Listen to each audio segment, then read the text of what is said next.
श्रोता प्रेमियों, मैं राम सागर शास्त्री आप लोगों के समक्ष रखने जा रहा हूं चक्र और बीजाक्षर का रहस्य।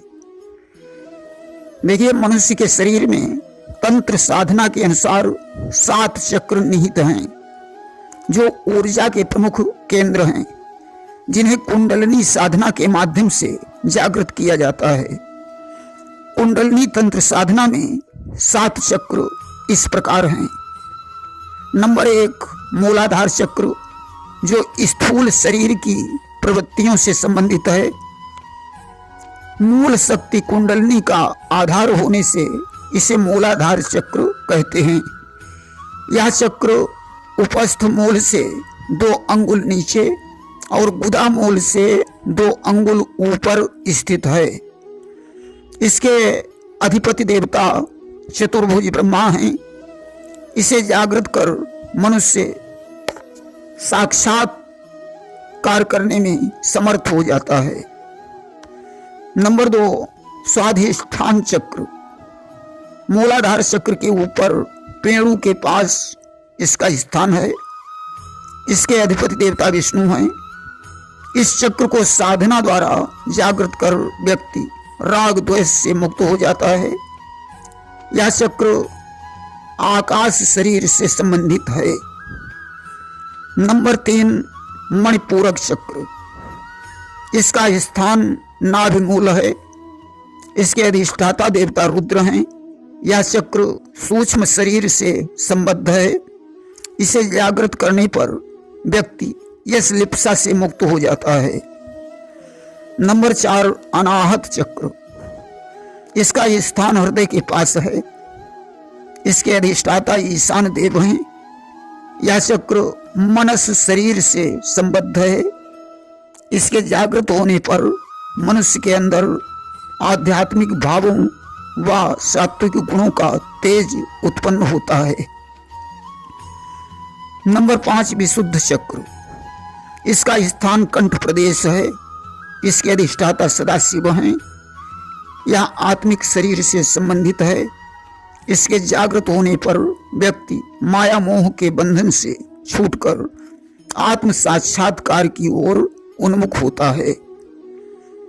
नंबर 6, आज्ञा चक्र। यह चक्र दोनों भुवों के मध्य भ्रुकुटी के अंदर है। यह दिव्य दृष्टि का नेत्र है। इसके अधिष्ठाता ज्ञानदाता शिव हैं। यह चक्र ब्रह्म शरीर से संबंधित है। इसके जागृत होने पर व्यक्ति ईश्वर से साक्षात करने में समर्थ हो जाता है। नंबर 7, सहस्रार चक्र। यह चक्र कपाल में तालु के ऊपर स्थित है, जहां कैलाश है। यह चक्र निर्वाण शरीर से संबद्ध है। इसके जागृत होने पर व्यक्ति परमात्मा में एकाकार हो जाता है। जन्म मरण के बंधन से मुक्त हो ब्रह्मात्मा स्वरूप को प्राप्त कर लेता है। कुंडलिनी शक्ति चक्र भेदन कर यही शिव से मिलती है। तब असंप्रज्ञात समाधि सिद्ध होती है। देखिए, मूलाधार चक्र के नीचे त्रिकोण यंत्र जैसा एक सूक्ष्म योनि मंडल है। इसके मध्य कोण में सुषुम्ना, दक्षिण में पिंगला, वाम कोण में इड़ा नाड़ी निकलती है। सुषुम्ना को सरस्वती, इड़ा को गंगा और पिंगला को यमुना कहते हैं। इस स्थान को मुक्त त्रिवेणी भी कहते हैं। इसी स्थान पर मूल शक्ति कुंडलिनी है, जो स्वयं लिंग में 3.5 आवर्तों में लिपटी है। त्रिकोण मंडल में क्लीन बीज रूप कंदर्प नाम की स्थिर वायु की स्थिति बताई गई है।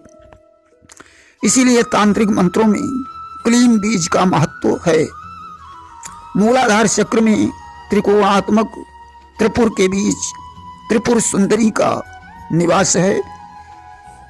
यही पर्वतवासिनी पार्वती हैं। योगी की साधना करके जब यह शक्ति 6 चक्र भेद कर सहस्रार में शिव से मिलती है तो इसे शिव शक्ति मिलन कहते हैं।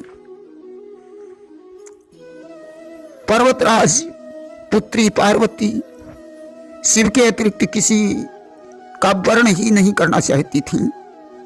उन्होंने अपने रूप लावण्य से सहस्रार अर्थात कैलाशवासी शिव को मोहित करने का प्रयास किया। कुमार संभवम महाकाव्य में महाकवि कालिदास ने लिखा है कि पार्वती शंकर के पास अपने रूप के बल पर वर्ण करने की इच्छा से जाती हैं, परंतु वहां अपने सामने कामदेव को भस्म होते देखकर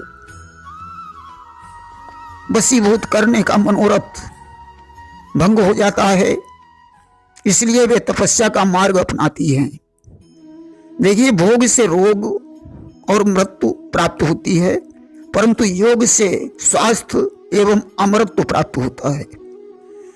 हठ योग या ध्यान द्वारा चक्र भेदन करके पंच तत्वों पर विजय प्राप्त की जाती है।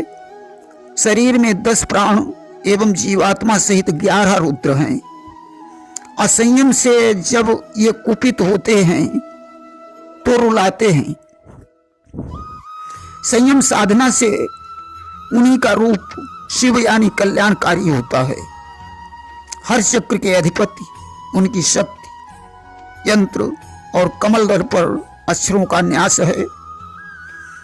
मूलाधार का तत्व बीज लम, स्वाधिष्ठान का वम, मणिपूरक का रम, अनाहत का यम, विशुद्ध का हम, आज्ञा का ओम है। मूलाधार का तत्व पृथ्वी, स्वाधिष्ठान का जल, मणिपूरक का अग्नि, अनाहत का वायु, विशुद्ध का आकाश। मूलाधार का यंत्र चतुष्कोण, स्वाधिष्ठान का अर्धचंद्राकार, मणिपूरक का त्रिकोण, अनाहत का खटकोण, विशुद्ध का गोलाकार, आज्ञा का लिंगाकार है। मूलाधार का रंग सुवर्ण, स्वाधिष्ठान का श्वेत, मणिपूरक का लाल, अनाहत का धूम्र, विशुद्ध का चित्र विचित्र, आज्ञा का श्वेत रंग है। मूलाधार का 4 दल कमल पर, स्वाधिष्ठान का 6 दल कमल पर, मणिपूरक का 10 दल कमल पर, अनाहत का 12 दल कमल पर, विशुद्ध का 16 दल कमल पर, आज्ञा का 2 दल कमल पर, सहस्रार का सहस्र दल कमल पर अक्षरों का न्यास है। अनाहत चक्र अनाहत नाद का स्थान है। ये महालोक है। वाणी की सिद्धि, कवित्व शक्ति, जितेंद्रियता इस चक्र पर ध्यान करने से प्राप्त होती है। विशुद्ध चक्र पर ध्यान का फल महाज्ञानी, शांत चित्त, आरोग्य, शोक रहित, दीर्घायु और कवित्व शक्ति को बढ़ाता है। यह जनलोक है। आज्ञा चक्र पर ध्यान से संपूर्ण पापों का नाश होता है। यह तपलोक है। सहस्रार पर ध्यान करने से कैलाश प्राप्त होता है। मूलाधार पर ध्यान करने से आरोग्यता, आनंद, वाक्दक्षता प्राप्त होती है। यह भूलोक है। स्वाधिष्ठान पर ध्यान करने से सृजन, पालन, निधन में समर्थता, वाणी में सरस्वती का निवास होता है। यह भूलोक है। मणिपूरक चक्र पर ध्यान करने से शरीर व्यूह का ज्ञान होता है। यह स्वलोक है।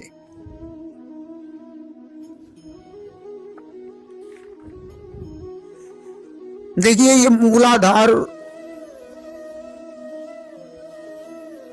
की अधिष्ठात्री विधि शक्ति चतुर्भुज डाकिनी है। स्वाधिष्ठान की अधिष्ठात्री विष्णु शक्ति चतुर्भुज डाकिनी है। मणिपूरक की अधिष्ठात्री रुद्र शक्ति चतुर्भुज लाकिनी है। अनाहत चक्र की अधिष्ठात्री ईशान शक्ति काकिनी है। विशुद्ध चक्र की अधिष्ठात्री सदाशिव शक्ति चतुर्भुजी शाकिनी है। आज्ञा चक्र की अधिष्ठात्री ज्ञानदाता शिव शक्ति खडमुखी हाकिनी है और अधिष्ठाता स्वयं शिव हैं।